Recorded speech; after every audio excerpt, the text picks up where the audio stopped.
ওরা ফেরেশতা দেখতে চায়। সেদিন আসমান সমূহ বিদীর্ণ হয়ে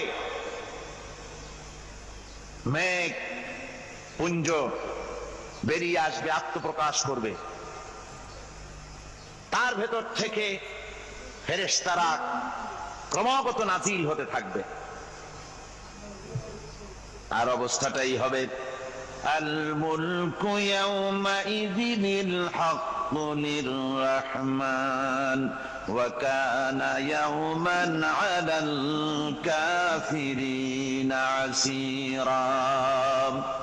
আর সেদিনের বাদশাহী হবে কেবলমাত্র রহমানের।